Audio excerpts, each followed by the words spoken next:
Jayam Vishnupad Paramahamsa Parvajakracharya Asatar Sata Sri Srimad His Divine Grace A.C. Bhaktivedanta Swami Prabhupada Ki Jai Ananta Koti Vaishnava Vrinda Ki Jai ISKCON Founder Acharya Srila Prabhupada Ki Jai Grantaraj Srimad Bhagavatam Ki Jai Gaur Premananda. All glories to the assembled devotees. All glories to the assembled devotees. All glories to the assembled devotees. All glories to Sri Sri Guru and Gauranga.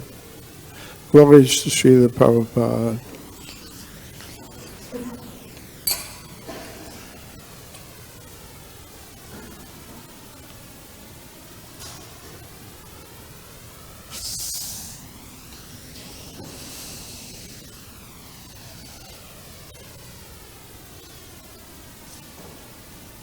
Om Namo Bhagavate Vasudevaya. Om Namo Bhagavate Vasudevaya. Om Namo Bhagavate Vasudevaya. Srimad Bhagavatam, Canto 3, Chapter 27, Understanding Material Nature, Text 5.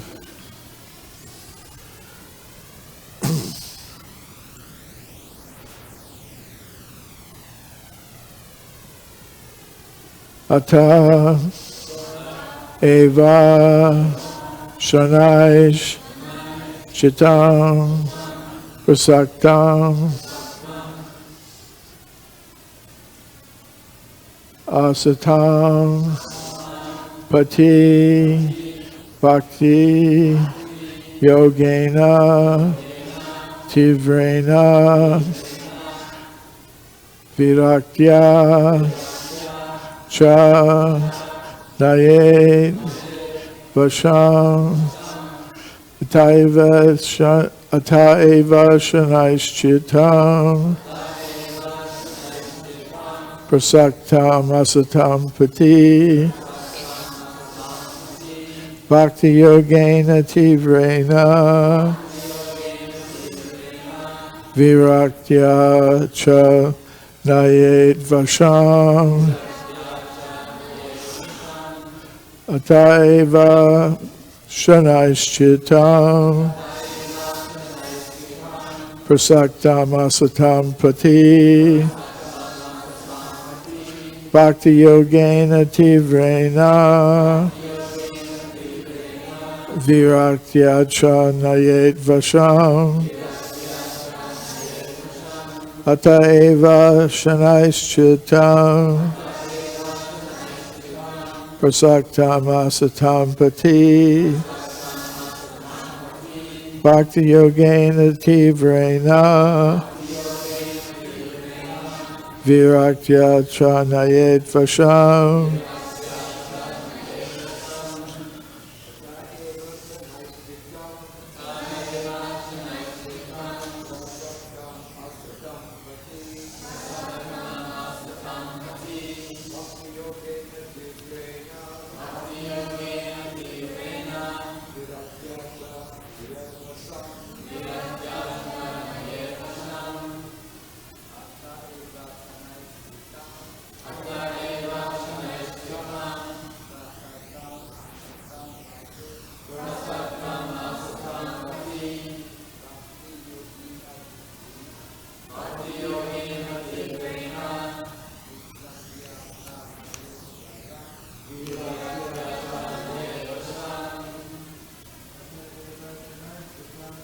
ataḥ śanaiś cittam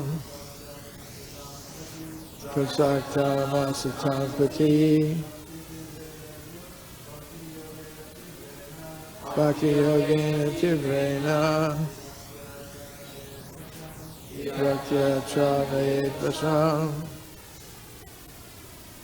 Vaishnavis. eva śanaiś cittam, pathi, tīvreṇa, viraktyā, nayet, vaśam, cittaṁ, prasaktam, asatāṁ, pathi, bhakti-yogena, tīvreṇa, viraktyā, nayet, vaśam, eva śanaiś cittaṁ, prasaktam, asatāṁ, pathi, bhakti-yogena, tīvreṇa, viraktyā, nayet, vaśam, ataḥ. Therefore, śanaiḥ, gradually, cittam, mind, consciousness, prasaktam, attached, asatāṁ, of material enjoyments, pathi, on the path, bhakti-yogena, by devotional service, tīvreṇa, very serious, viraktyā, without attachment, and nayet, he must bring, vaśam, under control. Translation and purport by His Divine Grace A.C. Bhaktivedanta Swami Prabhupada. Translation. It is the duty of every conditioned soul to engage his polluted consciousness, which is now attached to material enjoyment, in very serious devotional service with detachment. Thus his mind and consciousness will be under full control. Purport. The process of liberation is very nicely expressed in this verse. The cause of one's becoming conditioned by material nature is his thinking himself the enjoyer, the proprietor, or the friend of all living entities. This false thinking is a result of contemplation on sense enjoyment. When one thinks that he is the best friend to his countrymen, to society, or to humanity, and he engages in various nationalistic, philanthropic, and altruistic activities, all that is just so much concentration on sense gratification. The so-called national leader or humanist does not serve everyone. He serves his senses only. That is a fact. But the conditioned soul cannot understand this because he is bewildered by the spell of material nature. It is therefore recommended in this verse that one engage very seriously in the devotional service of the Lord. This means that one should not think that he is the proprietor, benefactor, friend, or enjoyer. He should always be cognizant that the real enjoyer is Krishna, the Supreme Personality of Godhead. That is the basic principle of bhakti-yoga. One must be firmly convinced of these three principles. One should always think that Krishna is the proprietor, Krishna is the enjoyer, and Krishna is the friend. Not only should he understand these principles himself,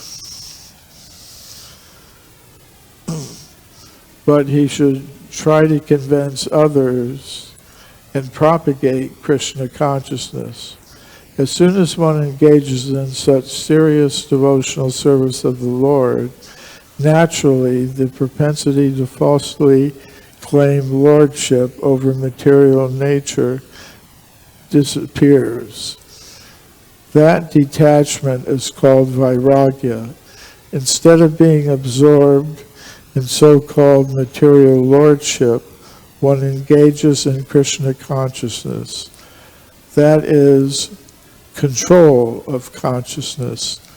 The yoga process necessitates controlling the senses. Yoga indriya samyama. Since the senses are always active, these activities should be engaged in devotional service. One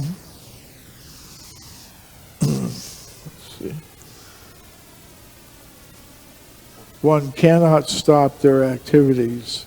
If one wants to artificially stop the activities of his senses, his attempt will be a failure. Even the great yogi Vishwamitra, who was trying to control his senses by the yoga process, fell victim to the beauty of Menaka. There are many such instances. Unless one's mind and consciousness are fully engaged in devotional service, there is always the opportunity for the mind to become occupied with desires for sense gratification. One particular point mentioned in this verse is very significant. It is said here, prasaktam asatāṁ pathi. The mind is always attracted by asat, the temporary, material existence. Because we have been associated with material nature since time immemorial, we have become accustomed to our attachment to this temporary material nature. The mind has to be fixed at the eternal lotus feet of the Supreme Lord, Savamanai Krishna Padaravindayo. One has to fix the mind at the lotus feet of Krishna. Then everything will be very nice. Thus, the seriousness of bhakti-yoga is stressed in this verse. Om Jnanatimrandasya Gananjana Shalakaya Chakshura Yena Tasmai Shri Gurave Namaha. Shri Krishna Chaitanya Prabhu Nityananda Shri Advaita Gadadhar Shri Vasudeva Gaur Bhaktivinoda. Hare Krishna, Krishna Krishna, Hare Hare, Hare Rama, Rama Rama, Hare Hare.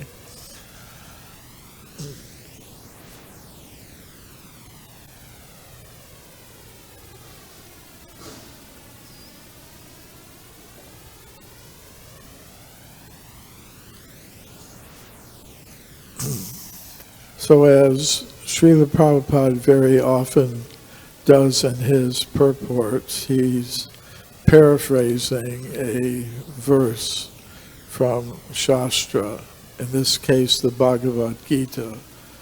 Bhoktaram yagyatapasam sarvaloka maheshwaram suhridam sarvabhutanam yatvamam shantim richtati. So that means Bhoktaram means the enjoyer. So Krishna says he's the enjoyer of all sacrifices and penances. He is the actual person who is to be satisfied. And then he goes on to say, Sarvaloka Maheshwaram, I am the proprietor of all the different planetary systems. Not just our planet, but all the planets, all the universes, and all the planets, and all those universes. So Krishna is the ultimate proprietor. And then he says, Suhridam Sarvabhutanam. I am the friend of all living entities. So this is a little difficult even, for those of us practicing devotional service to become totally free of the idea that I am the proprietor of anything, I am anyone's real friend, or I am the enjoyer. My pleasure is the ultimate purpose of everything that I'm doing. We can try to be someone's friend and act in their benefit, but do we actually understand our friend? Do we really know what their real need is? And second, do we have the ability to carry it out, to be of benefit to our friend? Ultimately not. This is something that I read from Srila Prabhupada's purports elsewhere, that yes, we may pose as someone's friend, but really Krishna is the ultimate friend of everyone. So the best way one can become a friend to another person is to bring them to understand that Krishna is the friend of all of us, the ultimate friend. And we may think, I am the proprietor, this is mine, something. But ultimately everything belongs to Krishna. And that's, Srila Prabhupada states that several times in the purport, that Krishna is the ultimate enjoyer, the ultimate friend, the ultimate proprietor. So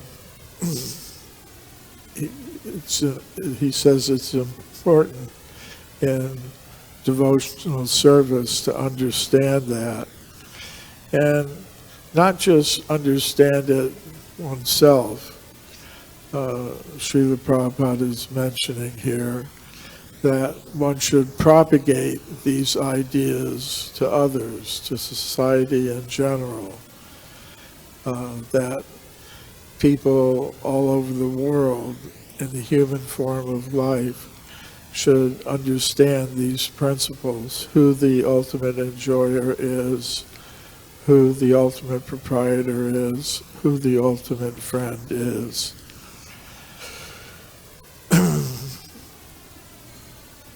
So there were, certain verses that I was reminded of by, different words in the Sanskrit here. Prasaktam, attachment. There's a verse in the Bhagavad Gita, Bhogaishraya prasaktanam taya pratichetasam Zavasayatmaka buddhi samadao navadiyate. So it's the idea of prasaktam, being attached. People are attached to bhoga and aishvarya. Bhoga means opportunity for enjoyment, enjoyment of material pleasure. Bhoga aishvarya. Aishvarya means opulences. So there are different opulences. There's beauty, knowledge, strength, renunciation. There are different opulences. And ultimately they're meant to be engaged in Krishna's service.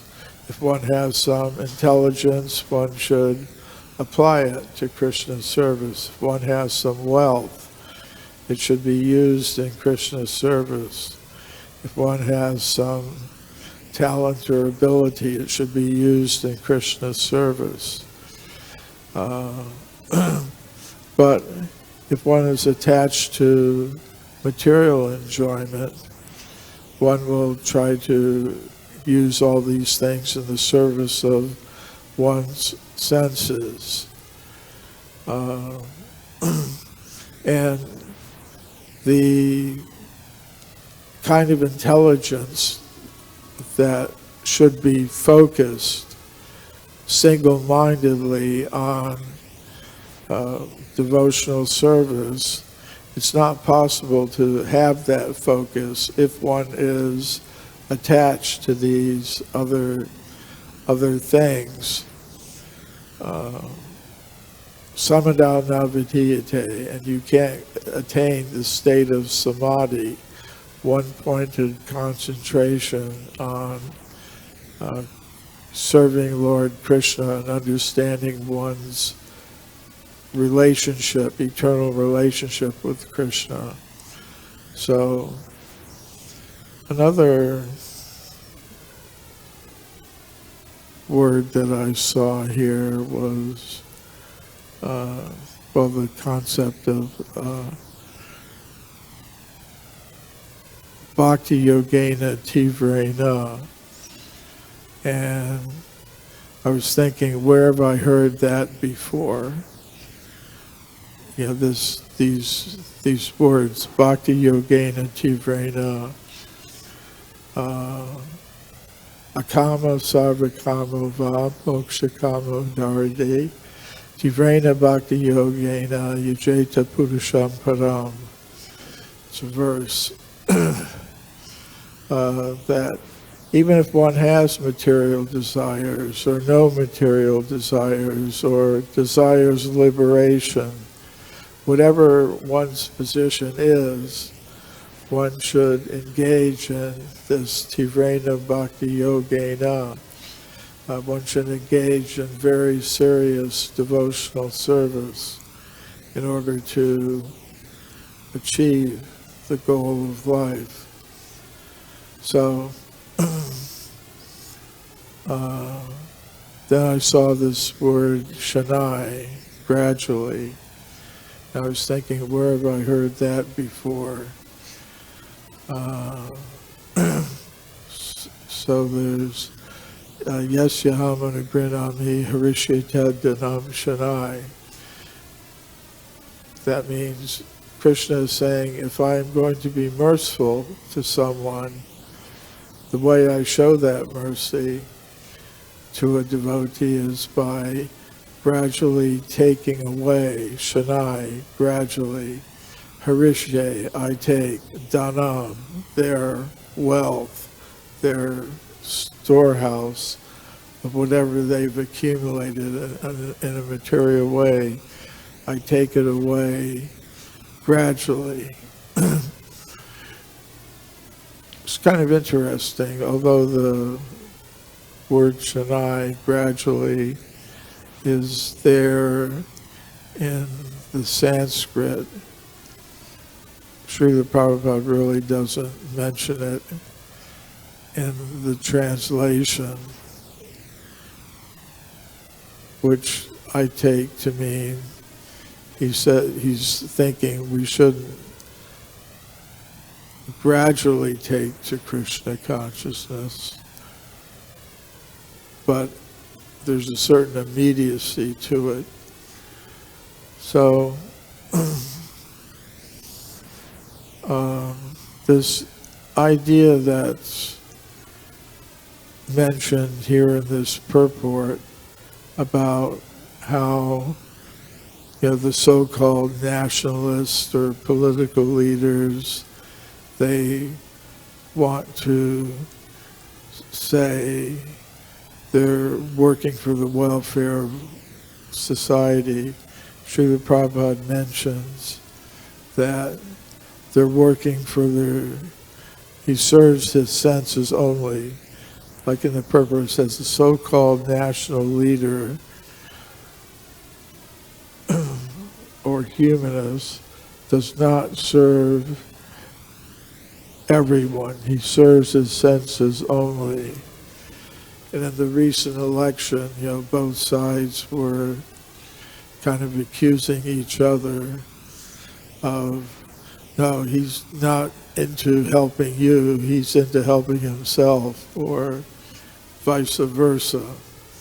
So that's the actual fact. But sometimes those making those accusations are guilty of the same thing themselves.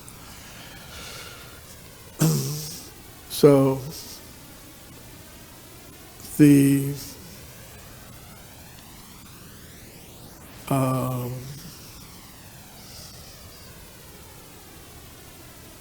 says the conditioned soul should engage his polluted consciousness. So this is an interesting concept, polluted consciousness.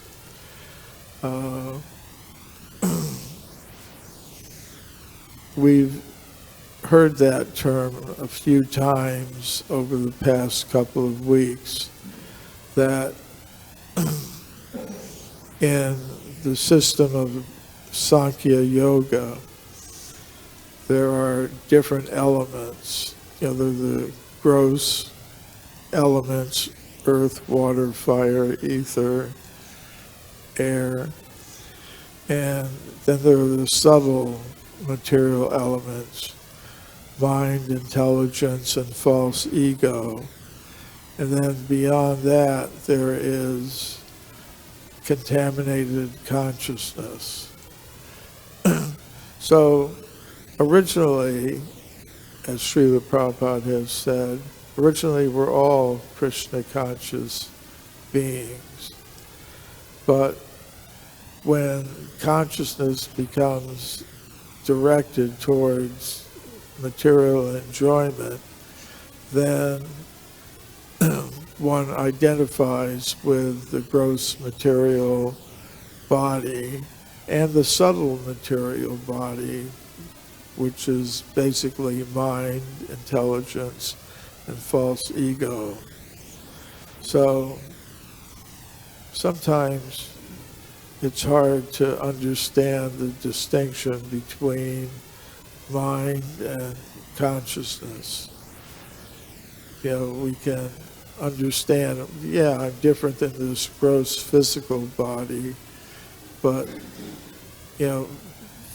we may identify with the subtle mind, and that is a mistake as well. But we can observe, just like we can observe, I am not my hand, I am not my leg, I am not this or that part of our material body. We can also understand I'm not the mind. The mind basically is there to accept or reject proposals for material activity or material enjoyment. Like, I may go to cross the street and, I'm thinking, should I go across now or later? Like if you're going across the street and there's a light, like the general rule is when it's green and there's the little walking thing, you go. And then when it's red, you don't go. But, sometimes people think, well, it's red, but there's nothing coming, so I'll cross the street. So the mind is always proposing something. Should I do it or not do it? Accept or reject? If you have proper intelligence, then you make the right decision. And Krishna says he'll help such an individual. He'll give them the intelligence to make the right decisions. But I know, I travel around a lot, and in different countries, like in India, they drive on the left.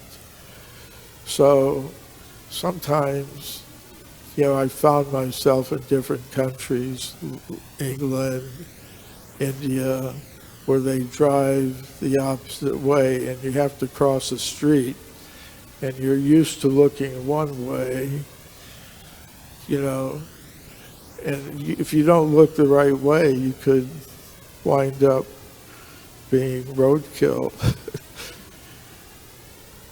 So I've kind of decided, I'm just going to follow the traffic rules, the lights. That's the safest thing to do.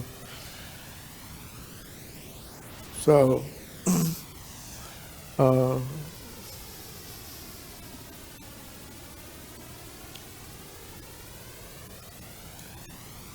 but I think the most important thing for me that I absorbed from this is that one should not only understand and practice these things oneself, but one should reach out to others and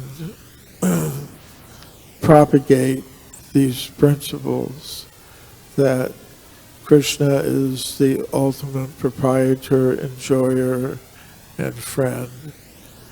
So I'll stop there. Any questions or comments?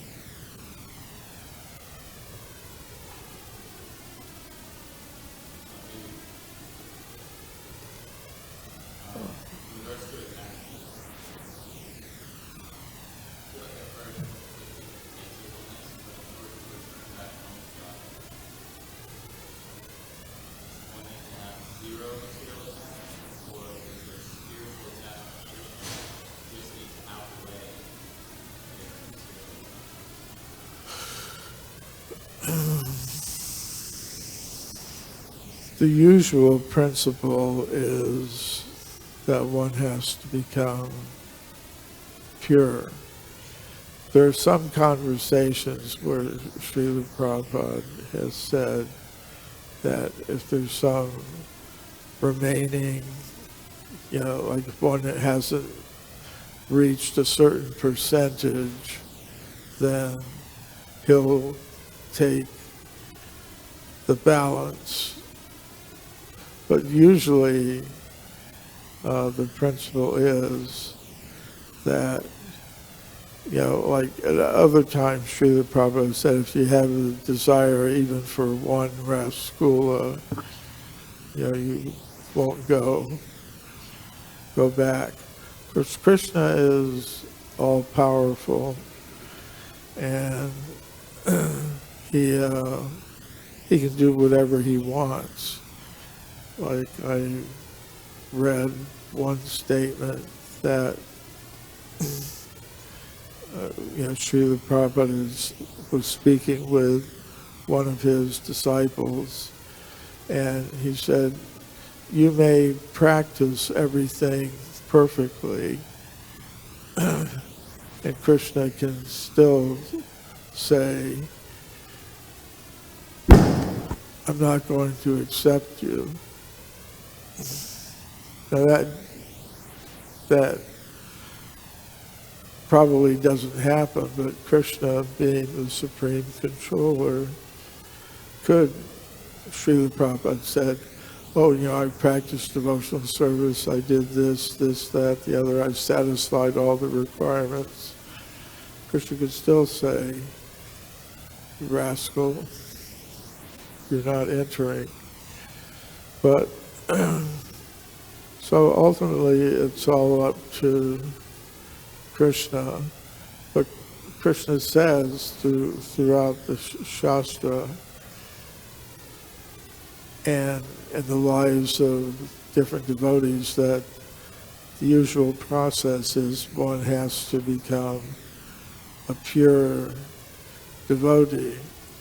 But it doesn't, like that verse I was quoting, akama sarva karma va mokshakamu dharani, tīvreṇa bhakti-yogena, yajeta puruṣam param. That whatever one's condition or state of material desire, if you're full of material desires, if you have no desires, you desire liberation, the proper thing to do is engage very seriously in devotional service. And generally, the way I've always heard it is one has to become a pure devotee in the sense that one doesn't have any separate desire. I mean, somehow or other, whether Krishna removes it or the spiritual master removes some material contamination that one might have, some remaining contamination, still to enter the spiritual world and remain there, one has to be on the level of pure devotion. There can't be any hint of selfish material desires. That is the way that I understand it. Does anyone else have any comment on that?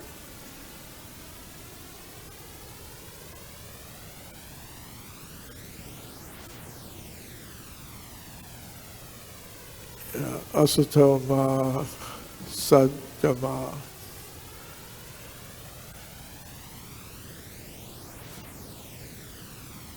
Anything else?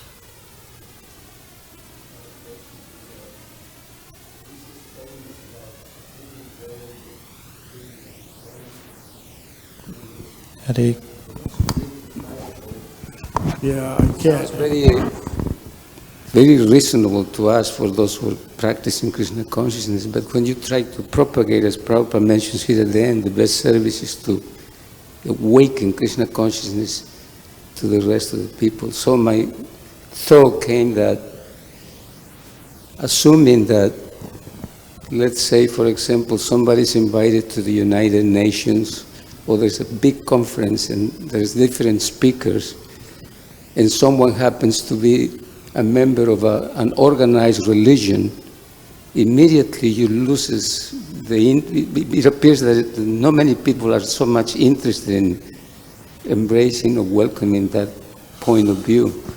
Why would that be that sometimes I seen, and I heard that any other neutral speaker who might speak in spirituality gathers thousands of people, but someone who can present, for example, this point that we have here about the Supreme Enjoyer, the best friend, and everything, that it makes so much sense. It doesn't really, it's not appealing for them just because of the fact that someone belongs to an organized religion. They immediately, they block you. Can you make a comment in that?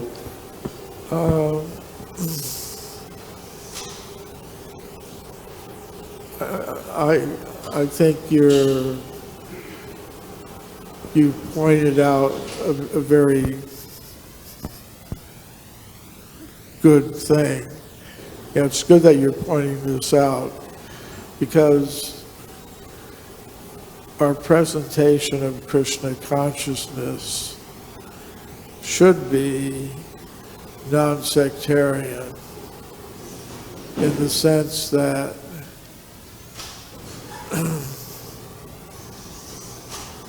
Veda means knowledge, and knowledge is applicable everywhere. So I think we shouldn't be presenting it like we are like Srila Prabhupada will say, I'm not Hindu, I'm not Christian, I'm not. He's presenting knowledge. and knowledge is valuable and people appreciate it. You know, now it may be, like Srila Prabhupada sometimes said, that at a particular institution or a university, you know, they may be very expert in presenting that knowledge, but it could be anywhere, just like engineering is a topic for education and debate. And, you know, engineering is a science. It's based on universal principles. But it may be that at MIT or Stanford, they've got a very good reputation, and therefore people want to go to that institution, not to belong to an institution, but because that is a place where these things are being communicated to people in such a way that they can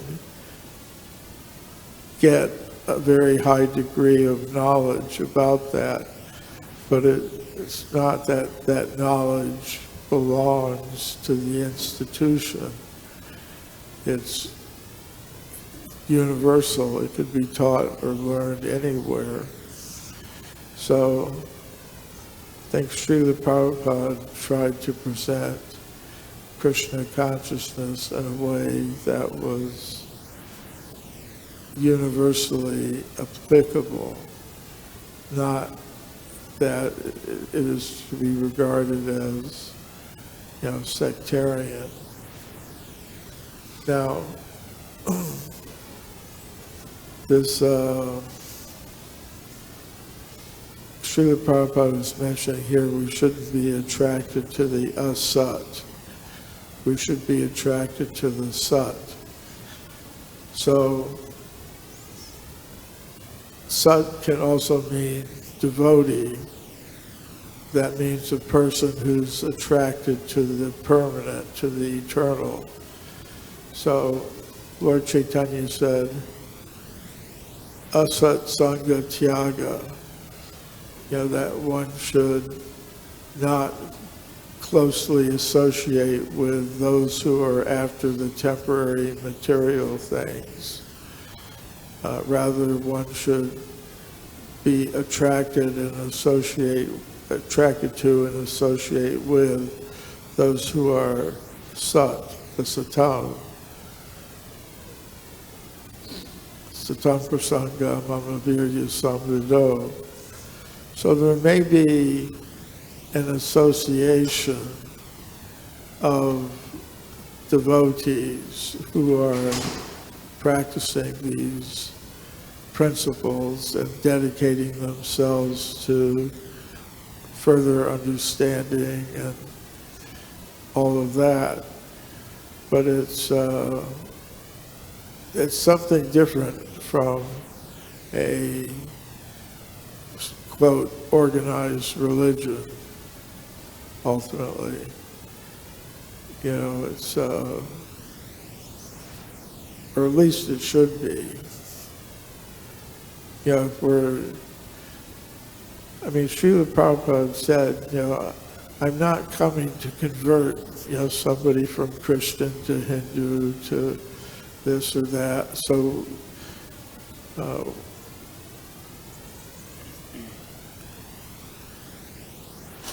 you know, so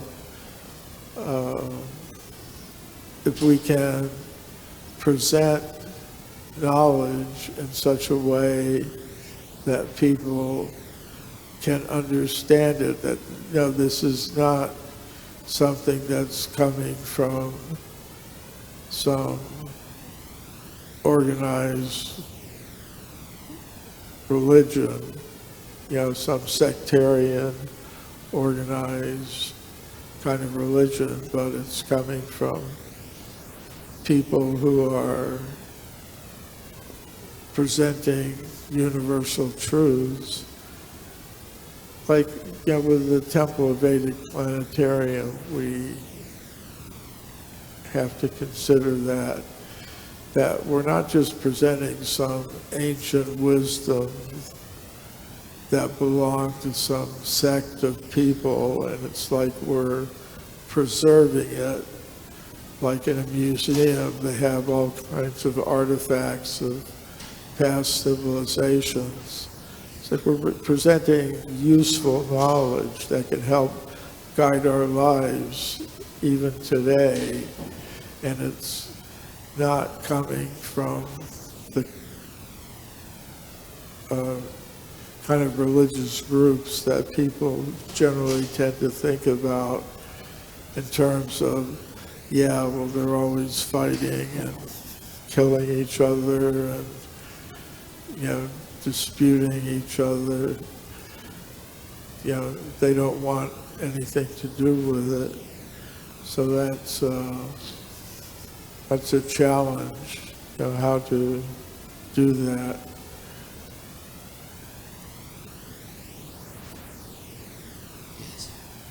Thank you. Okay. Srila Prabhupada ki jai. Srimad Bhagavatam.